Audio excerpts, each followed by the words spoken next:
Hi guys, welcome back to my channel. First off, I just want to thank those of you who left such nice comments on my last video. Those comments were very much appreciated, much needed, and such a huge confidence boost. Anybody that gets on any sort of social media knows that it can be hard at times.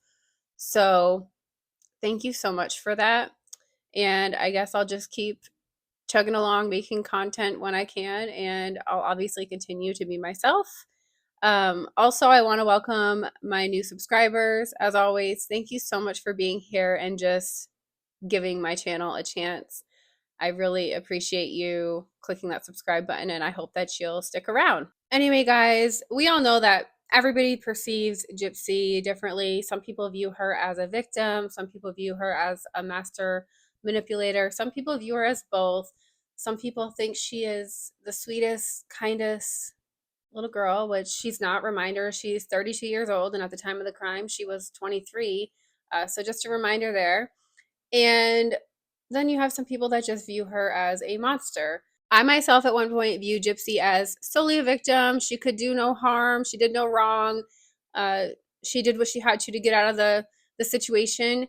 But as time went on and details started emerging and events started happening, my view of her quickly changed. I think one of the things that really changed my views on Gypsy is when I watched the full length interrogation video, which I will link it below. So if you haven't watched it, I highly suggest you do.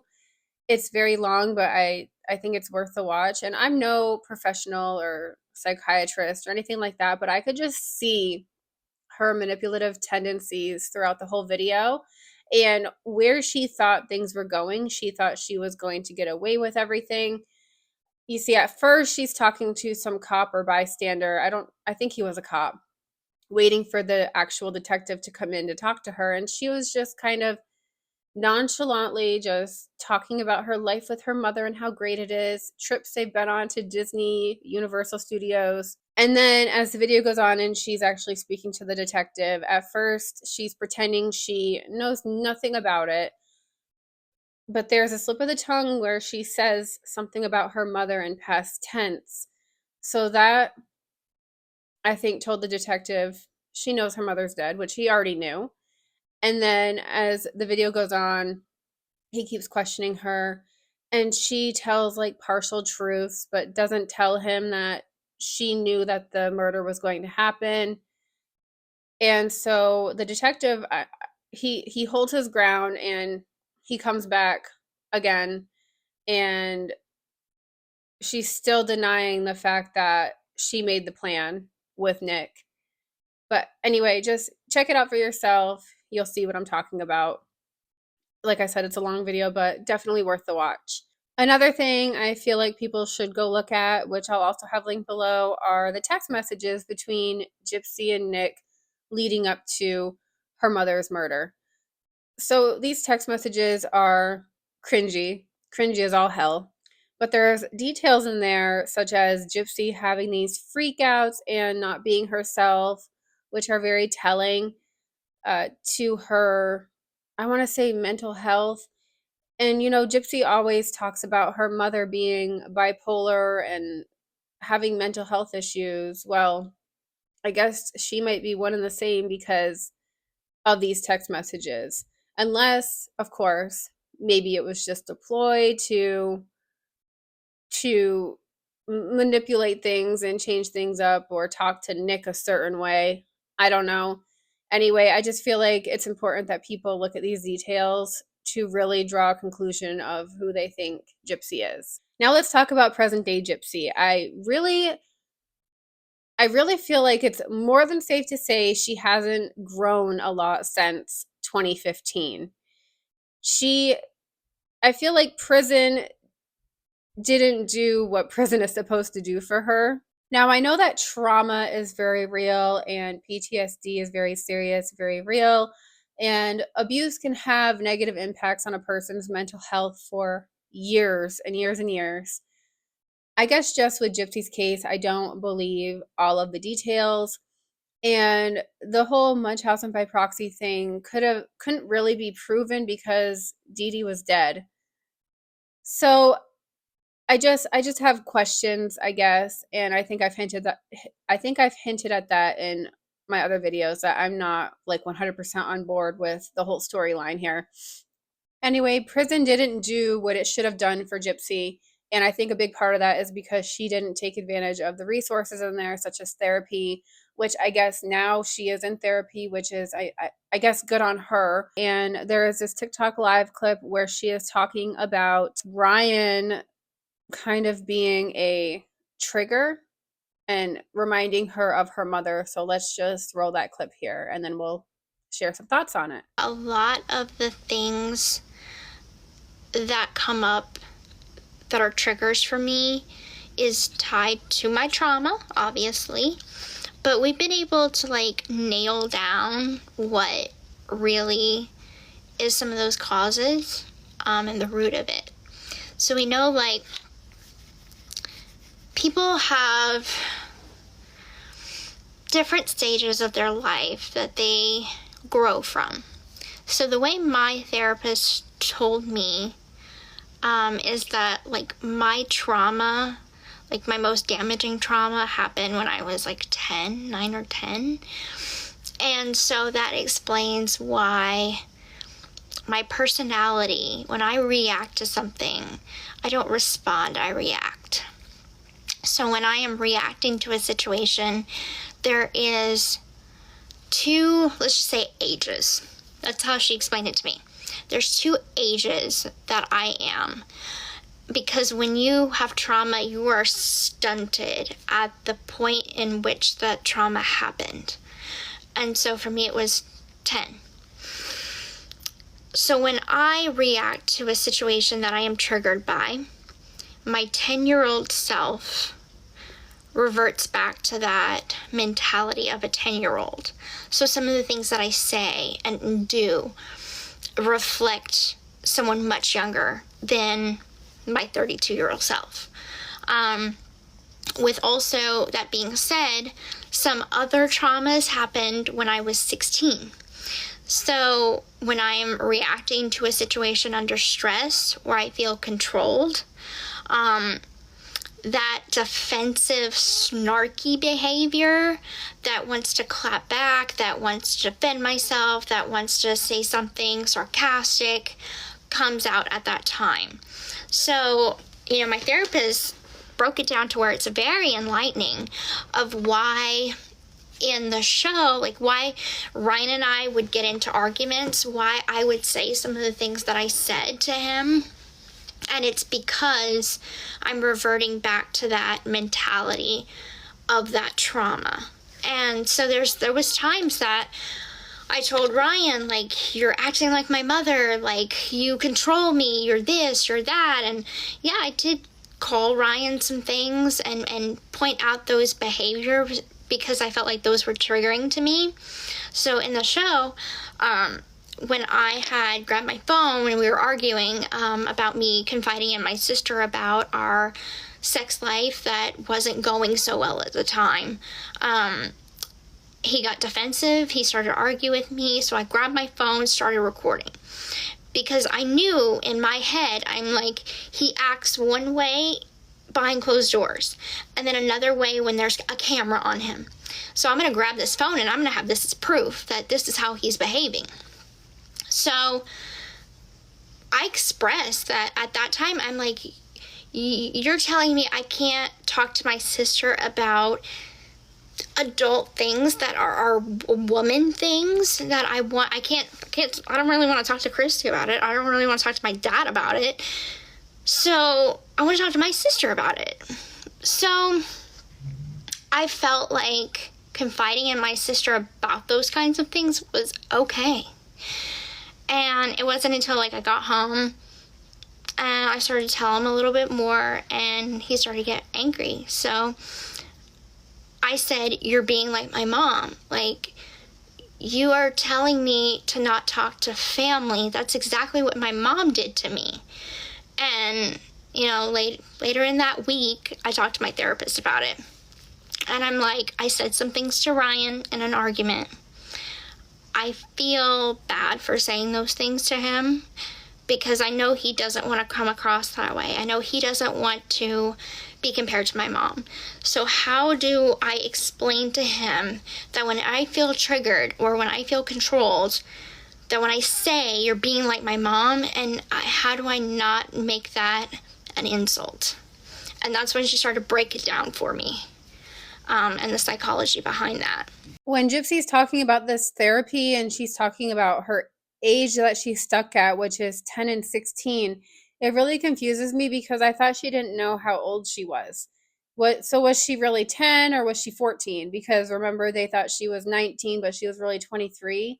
So was she 16 or 20? Was she 10 or 14? I don't understand that. How can she recollect those ages, but she didn't know her own age?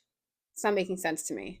I'm just going to come out and say it. I don't like the fact that Gypsy always reverts back to talking about her mother. I feel like she uses this to justify just bad behavior. And they talk about her mother throughout the show, even, and paint a negative picture of her.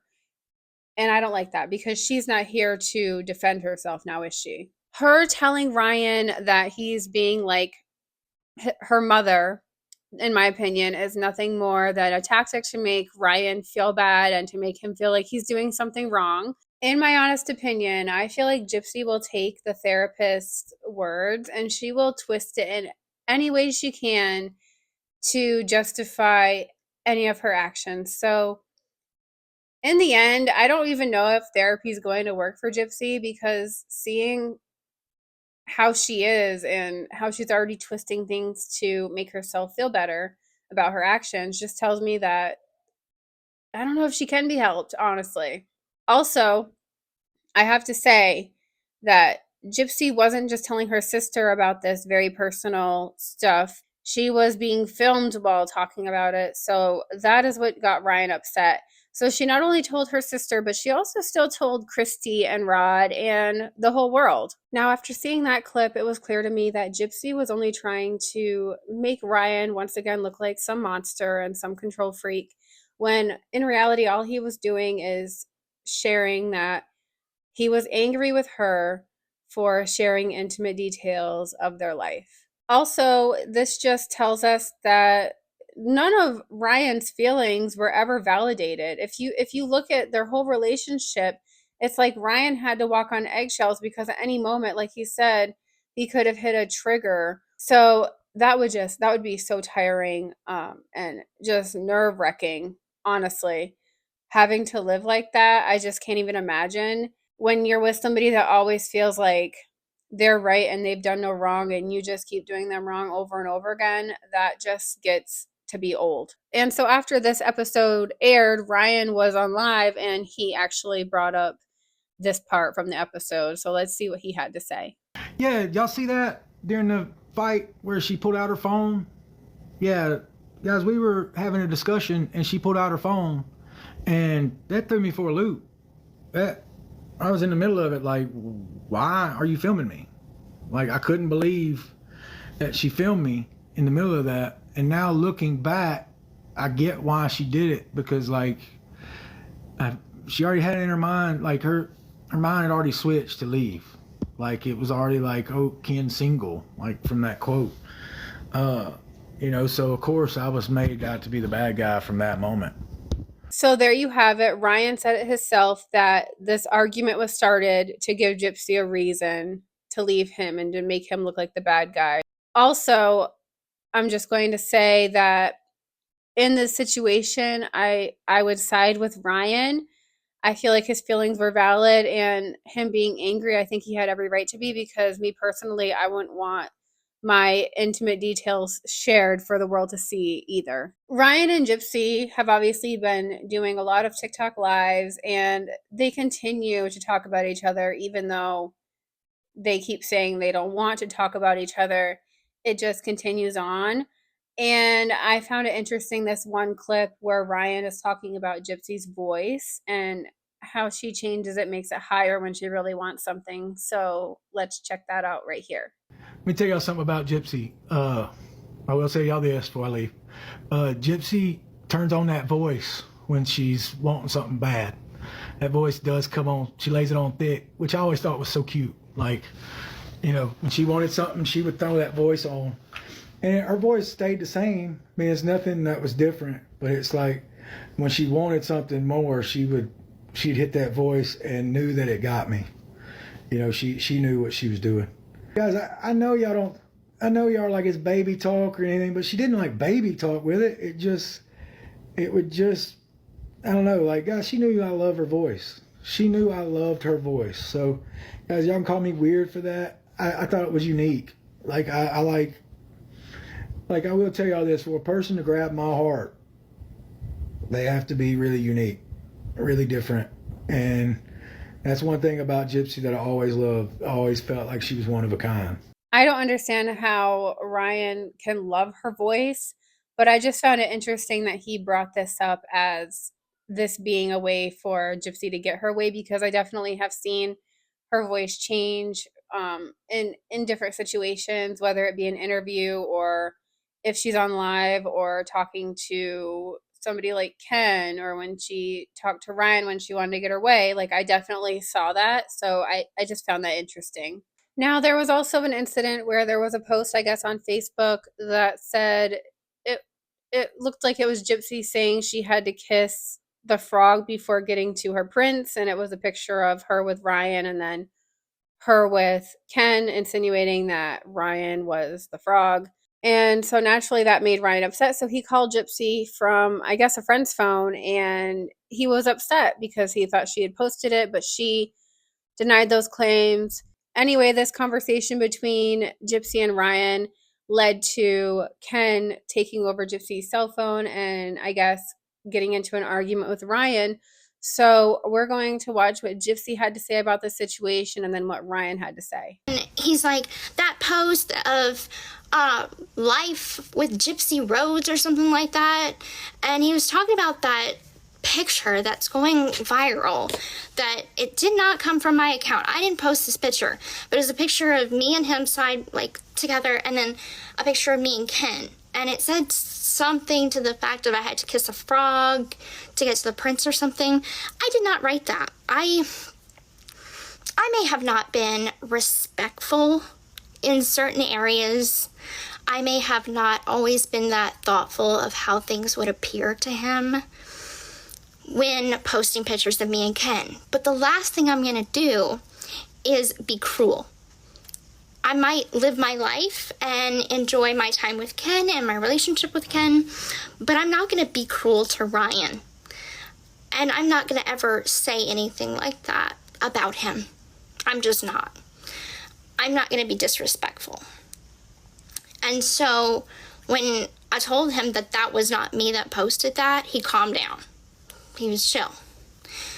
And then he's like, well, okay, well, how are you doing?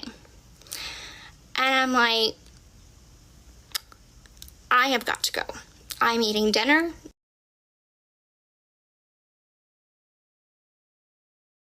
So I hung up. Ken was sitting across from me, and Ken had overheard Ryan yelling at me through the phone. And then Ryan started texting me. Somebody sent me a post on TikTok saying something that Gypsy said on her Life with Gypsy Rose Facebook. Thank you for the hat. And it made me very angry. So angry that I decided to use my friend's phone to call Gypsy. It's a bad idea. Shouldn't have done it. I did it, and I confronted her about it. And she said that was a fake account. That's not her.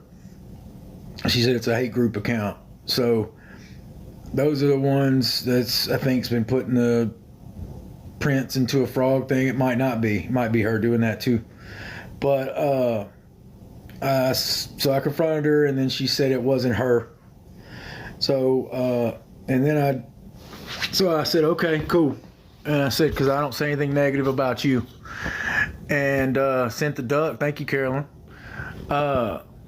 And so she said it wasn't her. So I said, okay, cool. And then I said, how are you doing? Because I haven't really talked to her since the show come on, really. And she hung up on me. You know, she was like, I'm eating dinner, I'll hang up. And she hung up on me. And I was kind of like, whoa, all right. So then we had an disagreement on text. And we had a disagreement on text.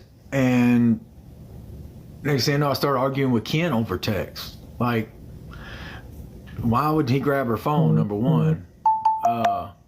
So I thought that was odd. So me and him had an argument over text, and then it would go back and forth between him and Gypsy. So I didn't know who I was talking to. So I regret that. I shouldn't have got an argument with them like that. I don't regret things I said because I was just telling it like it is, but I shouldn't have done that. Hey, Rashad from 6th grade, how you doing? Quit texting me when I'm on a live. What's up, Rashad? How you doing?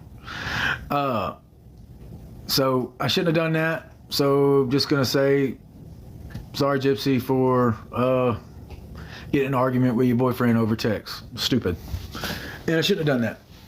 So anyway. So both of their accounts on this situation are very similar. I just find it so funny that Gypsy allowed Ken to take over her phone and text Ryan back and, you know, kind of go back and forth with him. Because would she have let Ryan do that with Ken if Ken was texting her? I don't think so.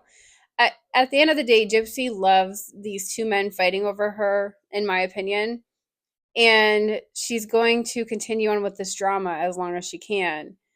And like I said in my last video, I really feel like she's still trying to string Ryan along, and I hope that he doesn't fall for it just in case. Another thing that stands out to me is that Ryan apologized and took accountability for how he handled the situation, how he called her and sort of just assumed that it was her posting it, which I mean, I don't know if it was actually her. I don't know if it was ever proven whether it was or if it was like a different page. Anyway, Ryan is the one that got on there and he said, I'm sorry, I didn't mean to cause an argument. Recently, it was Ryan and Gypsy's 3rd-year anniversary from when they first met, something along those lines. And Ryan was emotional and he reached out to Gypsy, and Gypsy, I guess, responded in a not so nice way. And then she talked about this a little bit on her TikTok live. So let's have a look at that. I don't know what to do at this point, and like it made me sad that last night was like our 3rd-year anniversary of us knowing each other or meeting in person and all that. I didn't remember that, so I after that I felt bad for answering him with, why are you calling me? So that made me feel like a piece of shit. I try to be sensitive to him, I really do. And I mean, I wish him nothing but the best. I heard that he went out on a date, I guess. Good for him. I kept telling him for the longest time, go, get laid, do what you need to do to mend your heart. I'm all for it.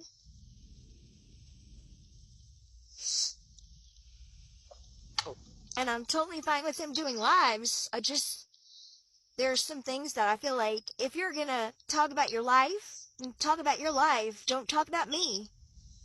Talk about your hobbies. Talk about wrestling. Talk about what makes your heart tick.